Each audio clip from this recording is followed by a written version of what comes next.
Well, trust me, I've been having to use my coping skills a lot this NFL season. Lord have mercy. But anyways, having four brothers, my story is going to be a little bit different because my recovery has been up and down. Until the past like 2 or 3 years, you will see I have been able to stay in recovery and be able to really truly live a productive life that I wanted to do. So I'm going to give you a little background. Growing up, I felt different and never could figure out why. Yes, I came from a family of 4 brothers, which are older than me, except for my twin, who I beat him, by the way, by 5 minutes.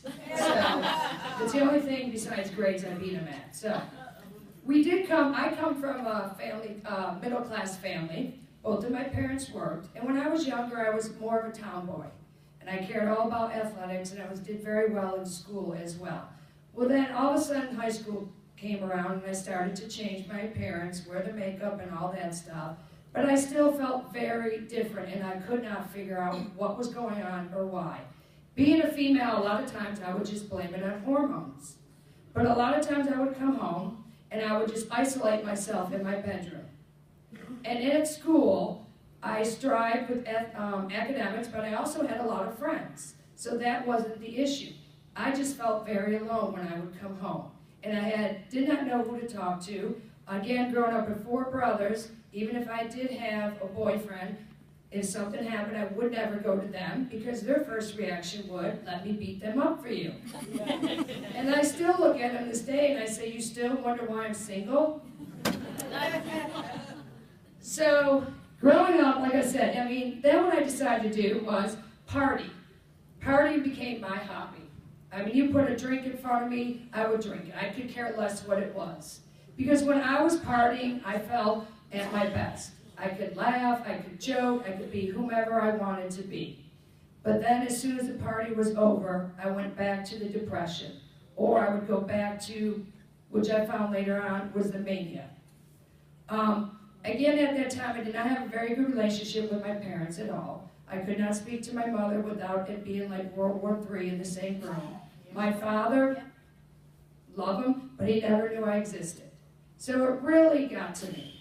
And again, going into my room every day, crying, getting really upset, just having no clue where to turn to but alcohol. That was the only drug of my choice at that time. And then all of a sudden I would go to school, and I had 4 best friends, and all of a sudden I would be like, hey guys, let's go to Florida today. Let's forget school, let's go on a plane and just take off. Well, they laughed, and they were like, sure, let's go. But what they failed to realize was deep down inside, I was serious. I had no problem leaving school and just going. We're going to fast forward because what I was able to graduate in high school, which I thought was fabulous, having all those up and downs. But my moods did not change still. I was still a roller coaster, or a yo-yo as I always tell people. I was up, down, in between, crying, not crying, etc. Well, then one day, I decided, you know what, this is crazy, I'm done. I went to a party, and then I came home that night, and I took a whole bunch of my mother's muscle relaxers. And all I remember is getting really sick, really dizzy, and complete blackout. And that was it. Then I wake up the next morning. Most people's reaction would be, you know what, you just tried to kill yourself. My reaction was, I wasn't even smart enough to kill myself correct.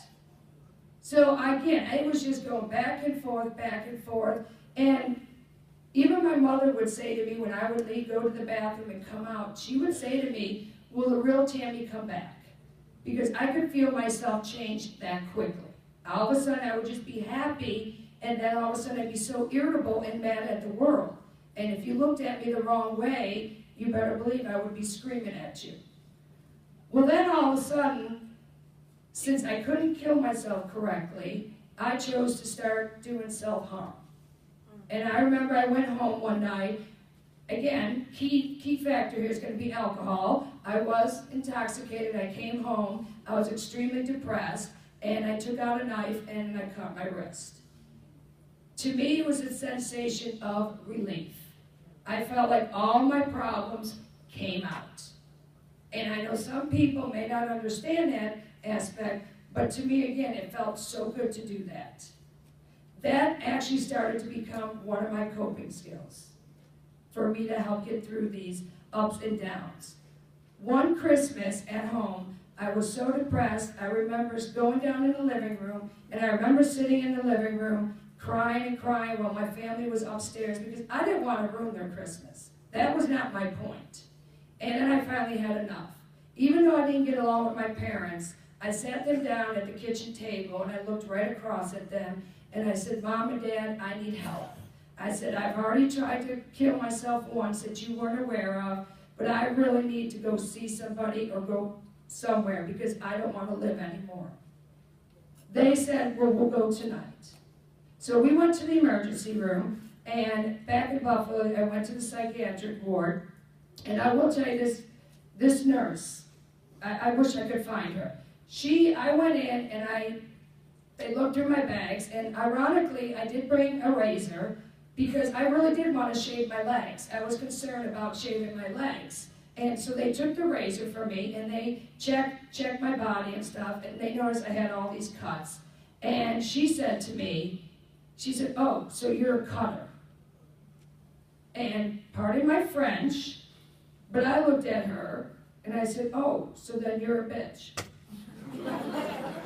Because I was so irate that here I'm coming to you because I don't want to live, and you want to turn around and make that type of comment to me. So that day when I was in the Berlin back then, the doctor came in and sat me down and said, what is going on? And I explained how I was just getting all these highs and these lows. I was spending, one time I spent $1,000 within an hour, and I came home and the most exciting thing that I bought was a different colored toothbrush for every day of the week. And my mom just said, give me your credit card. So he looked at me and he said, you may be suffering from bipolar II disorder. And my first reaction was, thank you. Now we have a name for it. Let's put a Band-Aid on it. Get me out of this place because I've got some things to do. And he said, well, it's not that simple. So he started me on medication, which helped me tremendously, and I thought, you know what? Boom, I'm on my road to recovery. Again, I still did not have a good relationship with my parents at all at this time, but I still went home, and what did I do? I started drinking again. Because I did not realize back then that that was part of my problem. I thought it had nothing to do with my recovery. I thought medication was my main source for recovery. Let me take it, and I'll be good. But I also made the mistake with the medication because I would take it, and then I felt good, and then I stopped. Well, then all of a sudden, next thing I know, here I go with the roller coaster, up and down. I would be at work. I had a full-time job, and one of my jobs, I started at 6 a.m. to 2:30. Well, I would be up at 3 a.m. vacuuming, and I would still go to the job, do my shift, and then come home. And I think the longest mania I've ever had was I was up for 5 days straight. And people look at me like, really? And I'm like, no, I really was up 5 days. I didn't even sleep 1 hour. But then all of a sudden, what comes up has to come what? Down. So I would drive home and I would just be praying, Lord, please, just let somebody hit me head on. Don't kill them, but just take me. Well, then all of a sudden, I figured, let me start a new recovery, and I moved to Richmond, Virginia. And I thought, you know what, this might be a new change in environment, might be a new recovery for me. Well, same thing continued. I was able to get a full-time teaching job here in Richmond, so I am a school teacher, and I teach middle school, and people look at me and say, why? I say, because I'm just as crazy as they are. So I get along just great with these kids. I love middle schoolers. So, again, when I moved to Richmond, I wasn't in recovery. I thought I was, but I wasn't, because the partying still continuing, the cutting still kept continuing. Finally, I have a very good friend who's here with me now, Karen.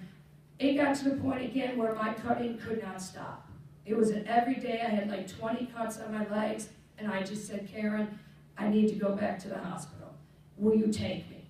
And she took me.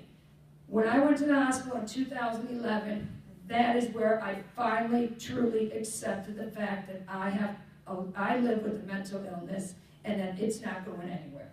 But I finally realized then, too, I have two choices. I could take two roads. I could take the road to where I was going, which was constantly roller coaster, or I could take the road to recovery and make something with my life still, because I'm still rather young. So I took the second road. I had a lot of counseling, and I stopped drinking completely. I do not drink anymore, thank you. So in that hospital is where my journey began. And I also met other people in the hospital, those that were recovering drug addicts, etc. And I will be honest with you, hearing their stories, I felt like to myself, you know what?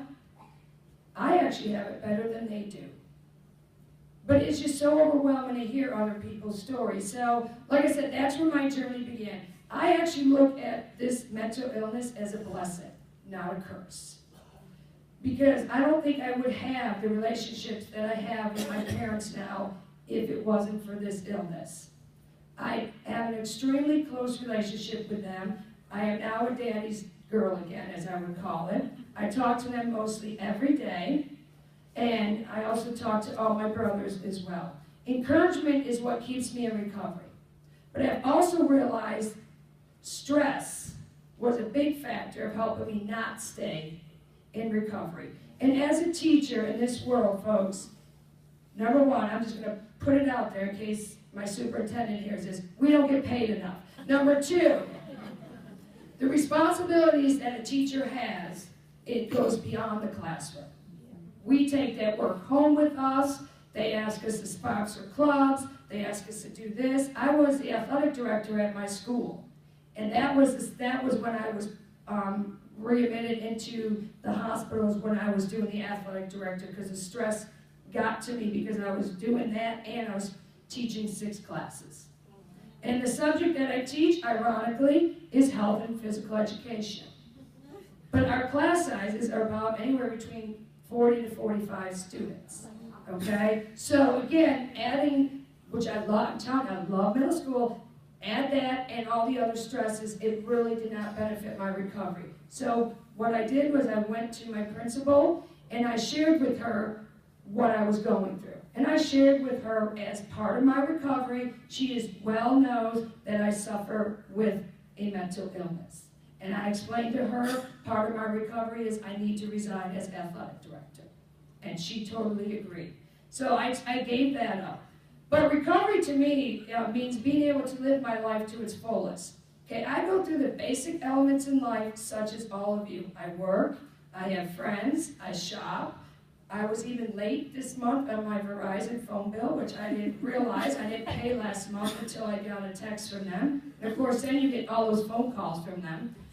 So, again, I'm an everyday person. I still make mistakes. But I am living life in recovery, which is awesome. I'm able to work through the hurdles, and that's just part of me being in recovery.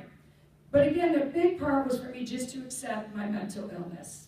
And that's, plus it's just letting me be me and not losing who I am and not letting this mental illness define me or letting people define who I am. That was my biggest problem too, was I had to be the funny person for this group. I had to be the academic for this group, and I lost who I was. I've been in recovery on and off for years, like I said, but I guess it depends on how you would define recovery. If you mean how long it's been since I've not been hospitalized, then it would be 4 to 5 years. But as far as how I would define recovery, it would be 2 to 3 years. I was truly grounded with my life and full of happiness. Again, I still have up and downs, which means I have the manic and the depressive moods, but I know how to handle them now. I know when they're coming, I feel when they're coming, and I use my coping skills to make sure I can handle those.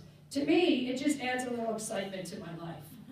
I use various coping skills. One of the most important things for me is structure. I have to have a structured day. If my day is not structured, then I get those obsessive thoughts or I let my mind wander too far ahead. And so I try to maintain my life as far as structure as much as I can. I also am in control of my medical treatment. That's a big part of me to stay in recovery. To me, ladies, and I'm sure gentlemen, but mostly the ladies, we will go to the store, at least I will, and I will try on 10 pairs of jeans to make sure they look good. She's saying right, thank you. Okay? I will also try on that best fitting top. I don't care if I have to try on 6 to make sure I found the right one. That's when I realized, why am I not doing that for my treatment? Why? That's how I'm going to stay in recovery. So I had a psychiatrist at one point that the relationship wasn't a good one. I went and found another one. And the one that I found, I absolutely adore. That's part of my recovery, is to make sure I see him when I'm supposed to see him. My recovery also means communicating with him, telling him if I feel like the medicine's not working, if the side effects are too strong. I also go to counseling. And I won't tell you about my counselor, Eleanor. Eleanor was an older woman. And I would go to her, and I just fell in love with Eleanor. I told her my whole story. She actually encouraged me with my recovery. She encouraged me to go seek the hospital a second time. We worked on coping skills. Well, then all of a sudden, Eleanor had to take a little leave of absence, and I felt lost. Then the next time I saw Eleanor, she didn't look so good. And that's when she told me she had pancreatic cancer. I would say maybe a month later, I got that phone call that she had passed away. That hurt my recovery, I'm not going to lie, because I was devastated. And I get teared up about it because she has had such an impact on my recovery. But I do know she's looking down and being very proud of me. So I had to find a new counselor, which I did. And in the hospital, the hospital informed me about this group called NAMI. And they said, you need to check out this NAMI group. It's a support group. So I went to the one in Innsbruck, over in Short Pump area. I was very shy at first, which I'm usually not a shy person. I'm a very outspoken person. But you know what? It was a fantastic group, and I found myself going more, and then to the point where I made sure I went every single time they met. Through NAMI, they were the ones that helped me learn my coping skills. They helped me stay in recovery, and they said to me, why don't you go for training and be a co-facilitator? And I went through the training, and that's part of my recovery, is to help facilitate the support group. NAMI also allowed me to do the training for the In Your Own Voice. So I do go to various hospitals, and I tell the inpatients my story, because I want to leave people with hope. I want people to see that, yes, I am a normal person. Also, another part of my recovery is faith.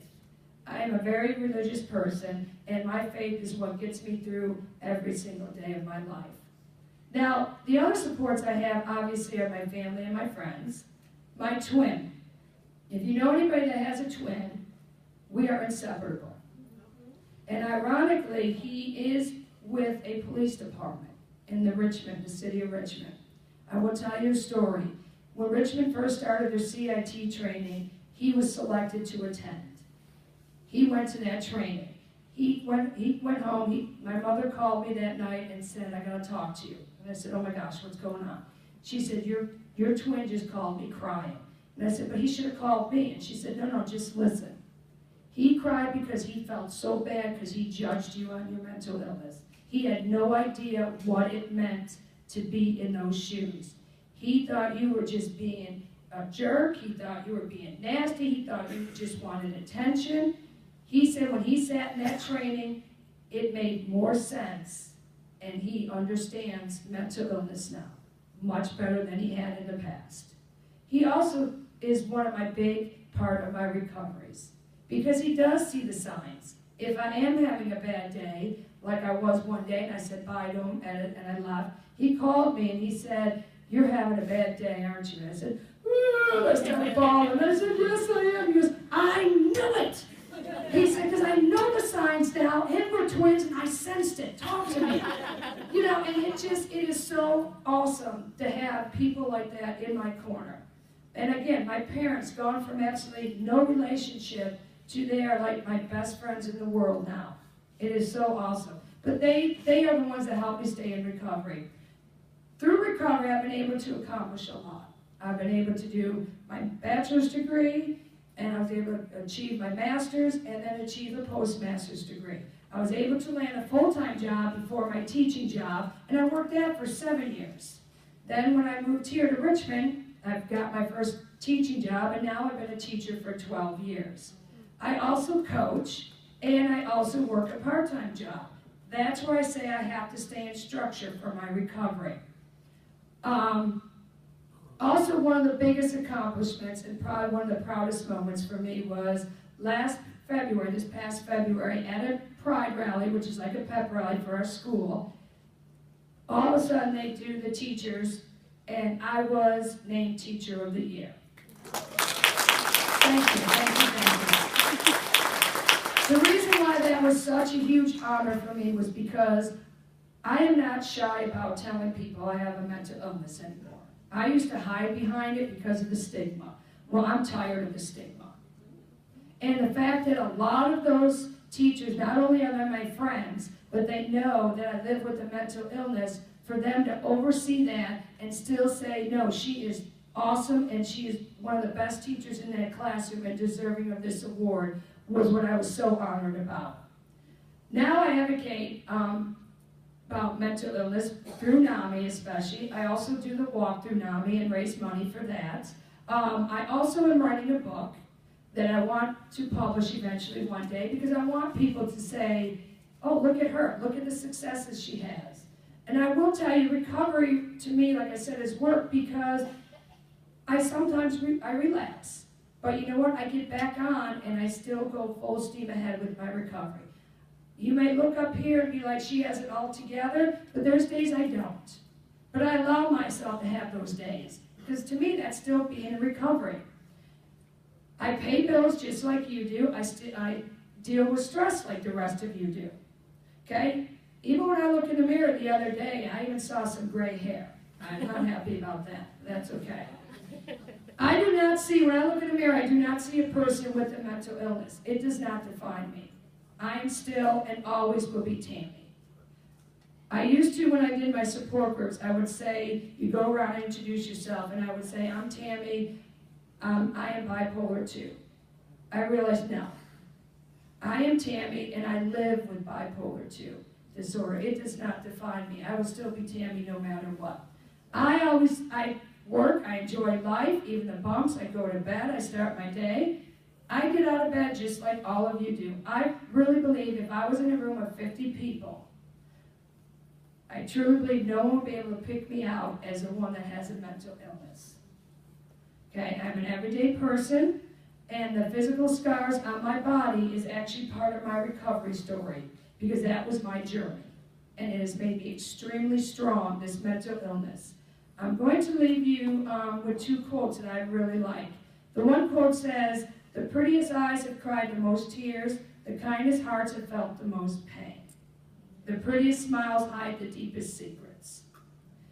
And the last one that I really, truly enjoy is, sometimes the strongest among us are the ones who smile through silent pain, cry behind closed doors, and fight battles nobody knows about.